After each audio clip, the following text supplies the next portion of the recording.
pequena introdução do que é farmacologia. Isso mesmo, pequena introdução sobre o que são os chamados efeitos farmacológicos. Então, nós vamos aproveitar o conceito de receptores.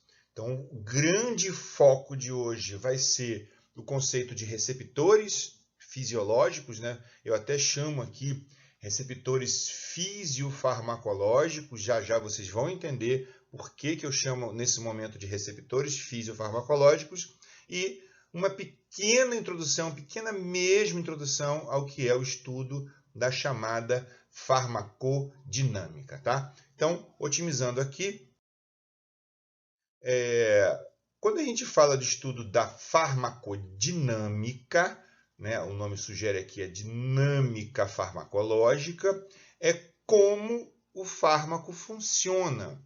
Então, de uma maneira geral, claro que existem exceções para esse tipo de conhecimento, uma grande forma de como o fármaco funciona é a ligação ao seu alvo farmacológico. E grande parte desses alvos farmacológicos são justamente esses receptores, né? Então, o tempo todo a gente vai falar em termos de ação farmacológica, ou seja, como ele vai fazer, né? Qual é o tipo de mecanismo de ação que ele vai atuar numa célula, se ele vai aumentar ou diminuir uma atividade. Queridos, grande princípio farmacológico, sempre um fármaco vai ou aumentar uma ação ou ele vai reduzir uma ação. Os mecanismos pelas quais eles fazem isso podem ser bem complexos, mas de uma maneira geral, ou os medicamentos aumentam uma atividade ou os medicamentos reduzem uma atividade.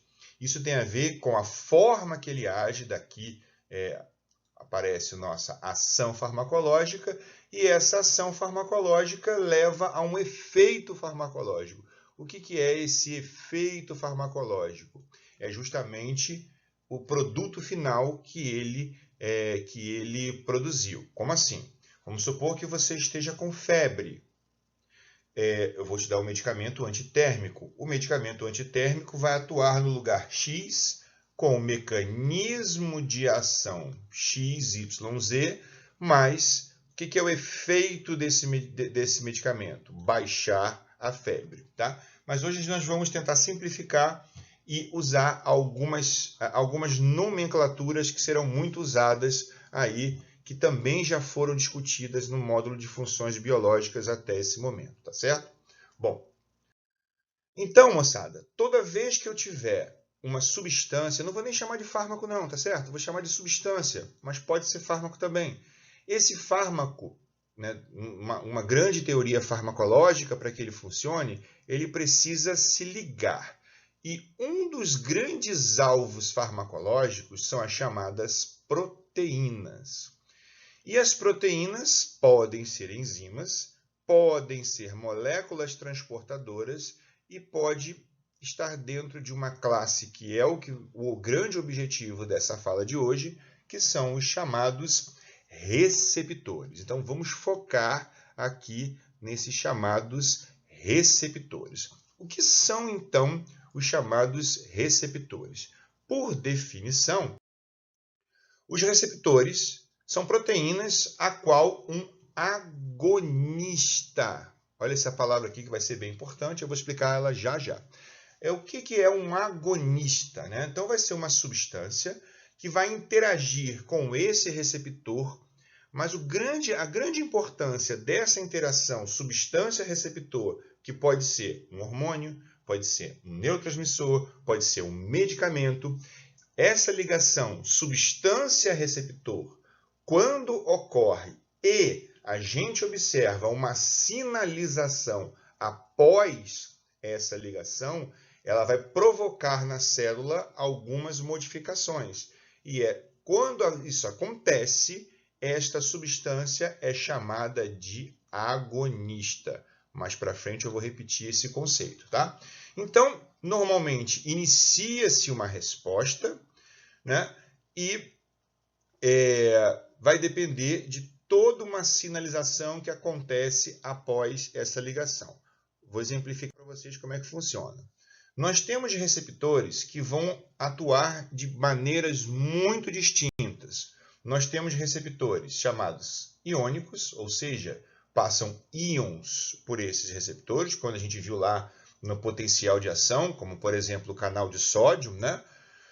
Nós temos receptores que são acoplados à proteína G, são chamados receptores metabotrópicos. Esses receptores têm uma forma muito mais complexa de ação. Nós temos receptores ligados a proteínas quinases e nós temos também receptores, queridos, que não se encontram. Você vê que todos esses aqui são receptores que se encontram na membrana plasmática, ou seja, voltado para o meio externo. Mas nós temos também receptores que estão intracelulares, isso pode acontecer. E esses receptores intracelulares, como o nome sugere, ele vai se encontrar em algum canto do interior da célula, que pode ser citoplasmático, mas também pode ser nuclear. Nesse caso, essa substância possui uma atribuição a mais, ou seja, ela precisa ser permeável à membrana plasmática. Receptores citoplasmáticos, né, intracelulares, citoplasmáticos ou nucleares, eles só vão conseguir se ligar à substância se a substância entrar na célula. Então, essa substância precisa de uma característica lipofílica maior do que as demais. As outras substâncias que se ligam a receptores membranares, elas sequer precisam entrar na célula para disparar o seu conjunto de sinais. Então, a rigor, o que vai ser diferente entre esses receptores? A grande coisa que chama a atenção é a escala de tempo desses receptores, né? Os receptores de canais iônicos, como o caso de sódio, como ele deflagra o potencial de ação, ele responde em milissegundos logo após aí a entrada do íon, né? Nesse caso aqui o sódio. Receptores de proteína G, eles vão responder em segundos ou minutos, se for outro tipo de receptor, e receptores nucleares vão levar mais tempo para responder. Então, em princípio, a gente tem uma diferença bioquímica entre eles, e essa diferença bioquímica entre eles pode impactar numa diferença da resposta fisiológica desses receptores. Nesse caso aqui, em relação ao tempo de resposta celular. Eu costumo dizer que tudo que acontece aqui dentro, vou simplificar para vocês, que toda esses eventos intracelulares que aparecem aqui, vou até mudar de cor para chamar a atenção, vou botar aqui um vermelhão para chamar a atenção, todos esses eventos aqui, nós vamos chamar de sinalização intracelular. Essa sinalização intracelular é bem complexa. Então, para esse momento, nós vamos apenas chamar de sinalização intracelular ou também chamar de segundos mensageiros. Queridos, não existem terceiros e quartos mensageiros. Todos serão segundos mensageiros, ainda que venha em forma de cascata. Uma coisa ativa a outra, essa segunda coisa ativa uma terceira, a terceira ativa uma quarta, e essa quarta ativa uma quinta, não importa. Todos serão chamados de segundos mensageiros. Bom, e a ciência que estuda esses segundos mensageiros, eu vou mostrar para vocês uma imagenzinha, eu espero que você não entre em desespero. Isso aqui, ó, é a ciência dos segundos mensageiros. Olha para cá, não é verdade que é bem simples da gente entender toda essa sinalização intracelular? Tá, mas o nosso foco nesse momento é simplificar como entender essa reação.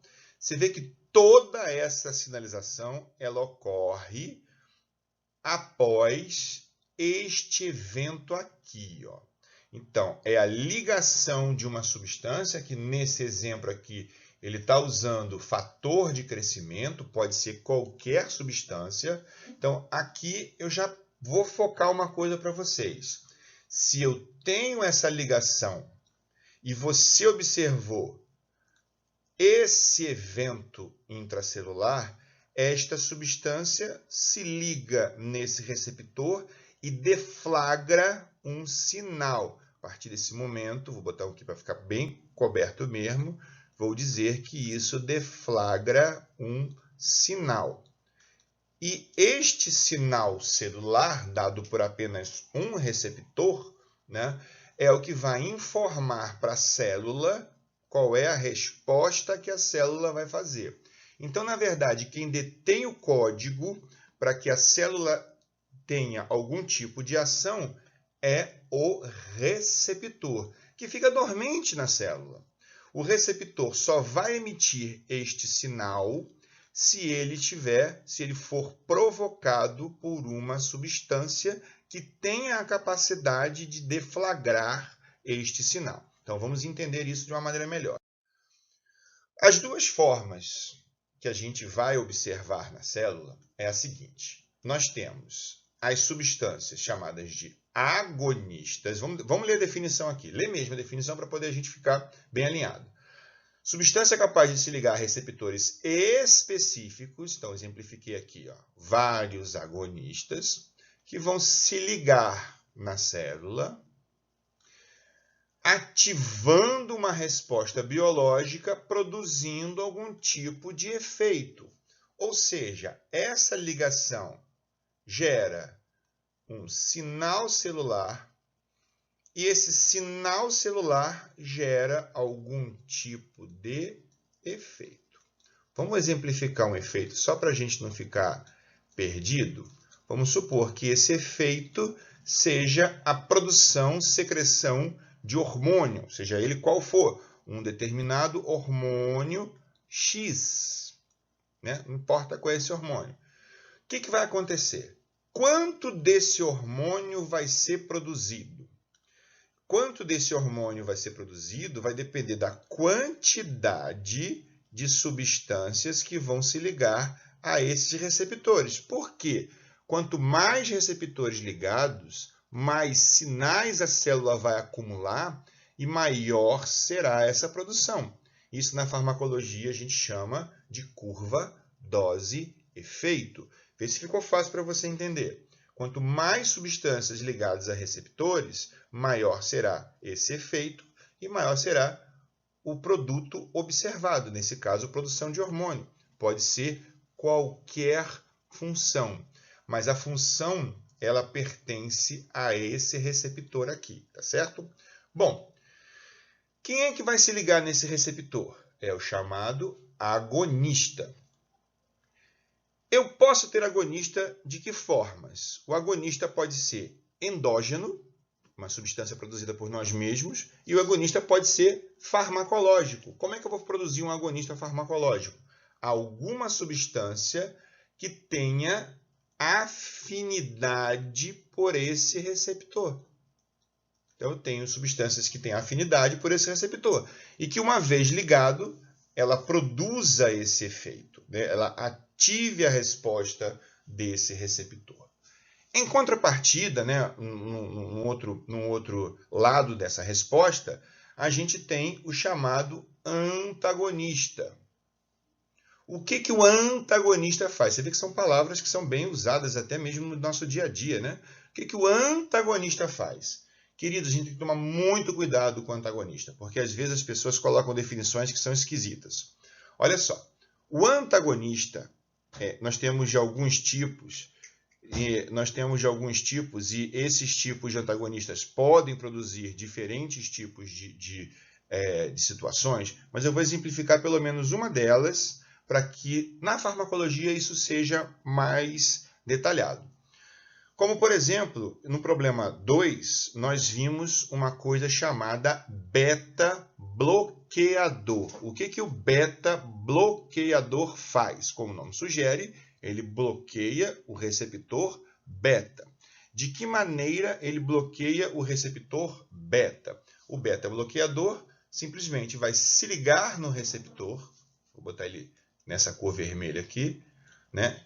Em qual receptor, professor? Necessariamente, o antagonista, para ter essa atividade, precisa ter a mesma afinidade para o mesmo receptor do agonista. Então, moçada, o que vai acontecer nesse momento aqui?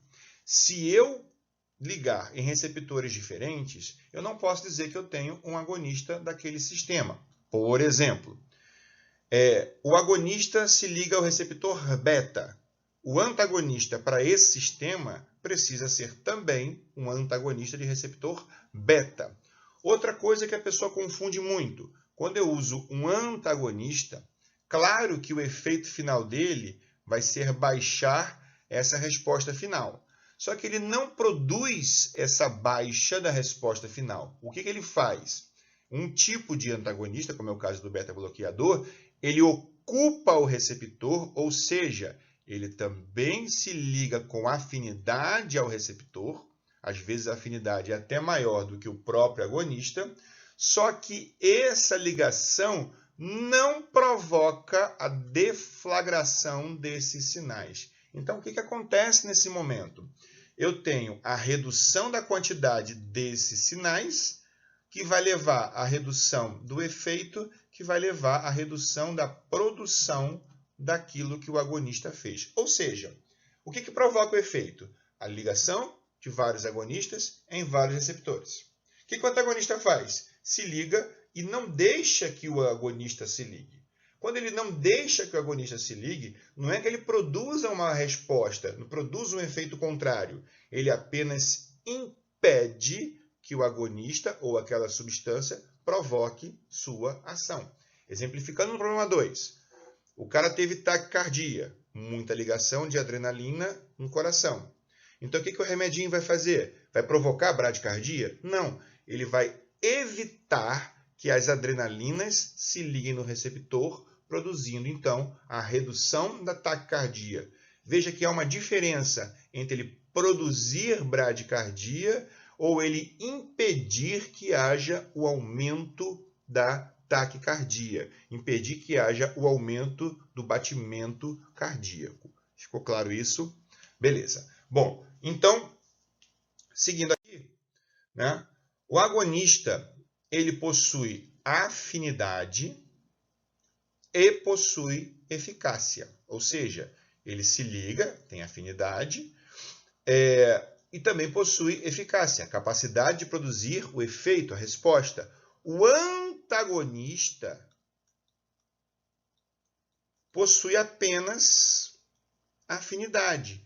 É uma afinidade tão grande que ele bloqueia o receptor, impedindo que o agonista se ligue. E quando ele impede que o agonista se ligue, ele vai impedir a eficácia daquele agonista, reduzindo, então, vários tipos de respostas. Vamos trabalhar isso um pouquinho mais para frente. Para poder exemplificar isso de maneira bem interessante, essa coisa de receptor, resposta e ação, eu ir ao sistema nervoso simpático e parasimpático, que foi muito trabalhada aquela história da homeostase conosco, né? Então, só de maneira bem breve, que vocês devem ter estudado isso, o sistema nervoso simpático, uma vez ativado, ele leva à liberação, por exemplo, de adrenalina, né? Um disparo grande de adrenalina, e essa adrenalina provoca a chamada ativação simpática. Uma série de ações acontecem para você ativar o que nós conhecemos como sistema de luta e fuga, né? Então, dilata a pupila, né? Eu tenho aqui midríase, eu tenho aumento da frequência respiratória, aumento da frequência cardíaca. Isso ficou bem simples. Por quê? A gente percebe que a adrenalina tem efeito agonista. Ela se liga nos receptores desses órgãos todos aqui, provocando, então, essas atividades. Isso ficou bem fácil da gente observar. O que eu quero destacar nesse momento é o seguinte. Repara, eu tenho vasodilatação e vasoconstrição ao mesmo tempo pela mesma substância. Essa parte talvez fique um pouquinho mais complexa da gente entender e é isso que eu quero destacar melhor para todos nós, né? Lembrando sempre que eu vou até fazer uma pequena alusão aqui à terceira lei de Newton, a lei da ação e reação. Para toda ação nós temos uma reação de igual intensidade e sentidos opostos. Isso vai ser muito semelhante algumas coisas relacionadas aqui ao sistema nervoso simpático e parasimpático. Lembrando que eles não são antagonistas, eles são reguladores, moduladores. Enquanto um faz uma ação, o outro tenta modular essa ação para que, em conjunto, eu mantenha a chamada homeostase. Bom, então, o que eu quero seguir aqui, né? Lembrando que a gente tem, na maioria dos órgãos, uma dupla inervação simpática e parasimpática, mas alguns, como a glândula lacrimal, e algumas outras que a figura aqui não estou vendo nesse momento, eu tenho apenas inervação de um dos sistemas. Por exemplo, a glândula lacrimal, ela apenas possui inervação parasimpática. Tá? Então, o que isso vai a rigor modificar? Dar umas funções que são específicas de um e que o outro não participa, nem contrarregula e nem modula, porque eu tenho apenas ações de um dos dois sistemas. Se não me engano, o vaso sanguíneo, eu não estou achando aqui na figura, mas o vaso sanguíneo também possui apenas inervação simpática. Tá? Então, vamos seguir aqui. Então, a gente falou muito do controle da homeostase, né? Ligado aí ao sistema simpático e parasimpático. E é aqui que eu quero mostrar para vocês isso. Ó. O que vai acontecer no sistema nervoso autônomo? Ele vai se ligar nos receptores diferentes, alfa e beta, e os parasimpáticos em seus receptores muscarínicos. Vamos enxergar aqui para frente. Já tinha previamente desenhado o seguinte, que é para poder tirar aquela pergunta que eu coloquei anteriormente. Tá? Vamos imaginar o seguinte. Eu tenho duas substâncias simpáticas que são muito parecidas, a adrenalina e a noradrenalina. Elas são igualmente diferentes, para poder ficar bem paradoxal na sua cabeça mesmo. Como é que uma coisa pode ser igualmente diferente? Veja bem, noradrenalina e adrenalina compartilham os mesmos receptores. Eles se ligam em receptores alfa e receptores beta.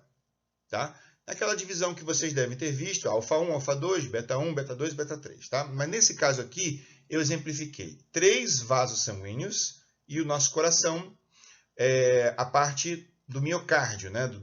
da contração, da ação de batimento cardíaco via receptores beta 1, daquilo que nós vimos lá no primeiro problema. No segundo problema. Segundo problema? Foi o do cara que foi para a Índia. Bom, então, o que vai acontecer? Se elas são iguais, elas se ligam nos mesmos receptores. Mas a noradrenalina e a adrenalina possuem afinidades diferentes pelos receptores. Como assim? Noradrenalina prefere se ligar ao receptor alfa e, em menor quantidade, aos receptores beta. E a adrenalina é o contrário. Ela prefere se ligar aos receptores beta e, em menor afinidade, aos receptores alfa. Ficou mal desenhado isso aqui. Deixa eu puxar para cá para poder a coisa melhorar. E em menor afinidade aos receptores alfa. Ou seja, a adrenalina prefere beta e a noradrenalina prefere alfa. Então, nesse exemplo aqui, quando eu libero a adrenalina, todos vão se ligar em todos os receptores. Vou deixar esse sistema aqui por último, tá? Para depois a gente observar. Bom, então, quando noradrenalina é liberada, ela vai preferir ligar em alfa. Também se liga em beta, mas de uma maneira geral, noradrenalina vai gostar muito da ligação em alfa, provocando vasoconstrição. A adrenalina também vai se ligar no alfa, provocando vasoconstrição. Porque quem manda no efeito não é a substância. Quem manda no efeito é o receptor. Por isso que eu tenho, ao mesmo tempo, no vaso sanguíneo, ações dilatadoras e ações constritoras. Porque a mesma substância vai se ligar em uma ou em outra, provocando ou vasodilatação ou vasoconstrição. Beta 2, então, promove vasodilatação. E quando se liga no receptor beta 1, ação única no coração, aumento da frequência cardíaca. Se você quiser aumentar mais a frequência cardíaca, e aumentar mais a vasodilatação, você vai escolher o uso da adrenalina. Se você quiser não aumentar tanto a frequência cardíaca e aumentar mais a vasoconstrição, você vai escolher a noradrenalina, por uma afinidade de receptores. Bom, então, para que isso não fique confuso e não diga depois que não se usa a noradrenalina no mesmo contexto, não se usa mesmo. As diferenças vão ser clínicas entre os dois. Aqui eu estou te dando apenas a visão nos receptores farmacológicos. Eu não estou te dando a visão clínica do fato, tá? É apenas como eles agem nos receptores. A clínica a gente deixa para discutir num outro contexto, tá?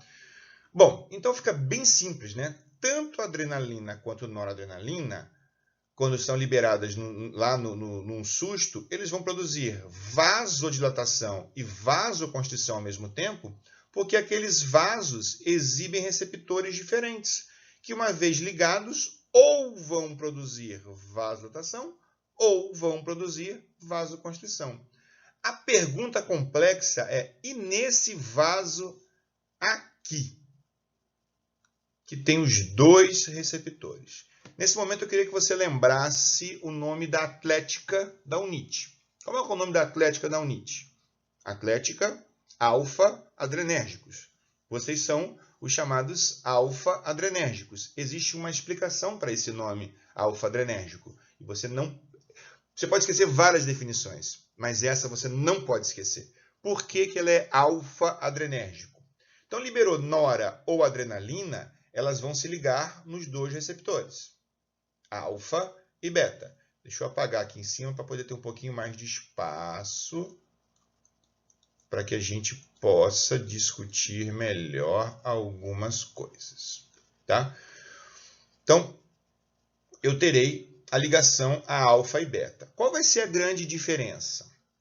Se eu ligar noradrenalina, vamos supor, isso é bem fictício essa colocação, tá, moçada? Vamos supor que eu coloquei 10 noradrenalina. Ela não tem mais afinidade por alfa do que por beta, então ela vai se ligar. É fictício, mais uma vez, viu? 8 ligações em alfa, 2 em beta, das 10 que foram colocadas. Então, qual é o efeito que esse vaso vai ter? Vasoconstrição. Por quê? Porque alfa promove vasoconstrição. Com o passar do tempo, eu vou perdendo essa. Vamos supor, passou do tempo. Perdi um de cada. Alfa continua muito ligado e continua a vasoconstrição.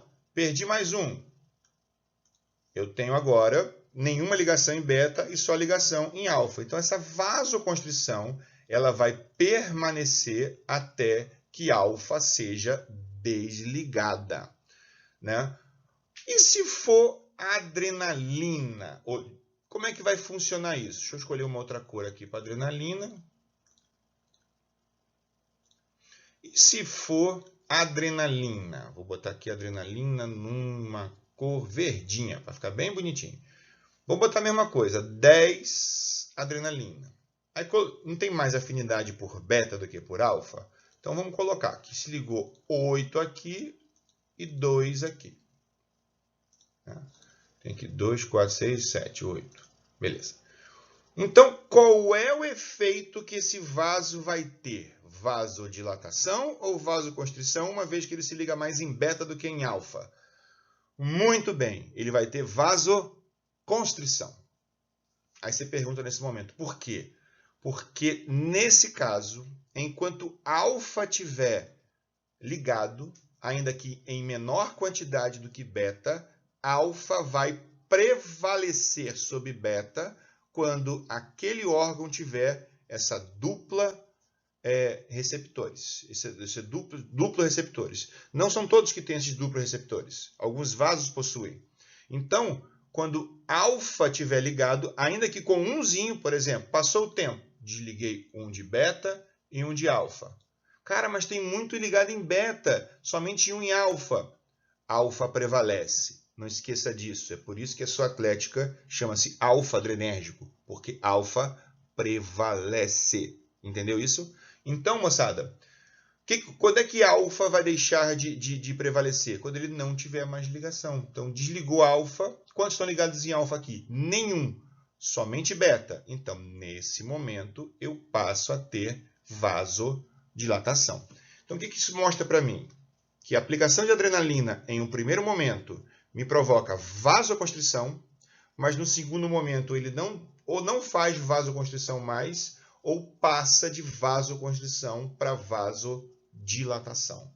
Muito legal isso como o corpo fez para poder regular essas atividades, né? Tudo isso ligado aos chamados receptores. Reparou a importância de você entender receptores no contexto fisiológico e no contexto farmacológico? Porque eu posso simplesmente usar drogas, substâncias farmacológicas que atuam nesses receptores aqui, tanto de maneira agonista quanto de maneira antagonista, né? Toda vez que eu tiver os receptores diferentes, ó, olha aqui para eles, receptores diferentes, eu tenho a ligação, e essa ligação a esses receptores promovem diferentes segundos mensageiros, que vão promover diferentes ações no órgão-alvo. Então, nesse momento, a gente começa a entender por que a adrenalina e noradrenalina possuem ações diferentes, porque eles se ligam com afinidades diferentes nos diferentes receptores alfa e beta. E aqui tem uma tabelinha bem legal, né, dos receptores, ou seja, vê se você olha para essa tabela aqui e entende. Vamos supor que eu queira ação agonista primeiro. Agonista vai ser verde, tá? Agonista é verde. Ou seja, agonista vai se ligar nesses receptores e vai promover essas atividades que vocês estão vendo. Vou escolher aqui uma atividade qualquer. Um agonista beta 1 vai liberar renina lá no rim, não é isso? Então, o que vai acontecer se eu usar um antagonista beta 1 nesse contexto? Ele vai bloquear a ação beta 1 e a liberação de renina diminui. Diz para mim que é difícil entender isso. Vou escolher outro.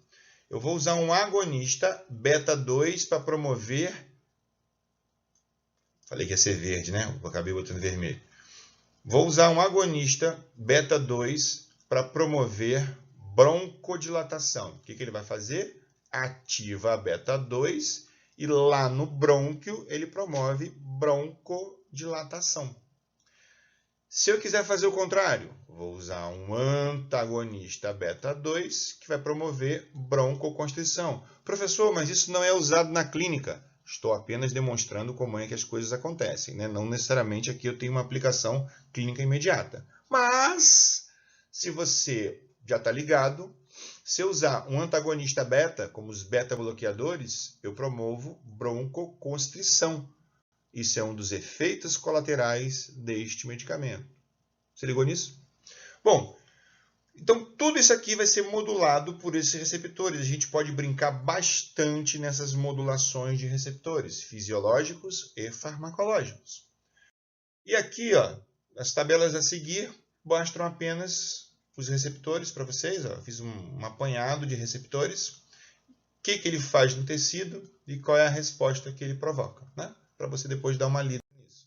Aqui eu tenho os receptores e quais são os medicamentos que agem em cada um desses receptores, só para você poder aí entender, né? Aqui eu destaco a fenilefrina, muito utilizado como antigripal, né? Como descongestionante nasal. Ele provoca vasoconstrição nasal.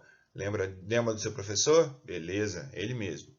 Bom, e aqui aparecem os antagonistas, ou seja, tem uma ação inversa naqueles receptores. Bloqueiam os receptores, fazendo com que eles, então,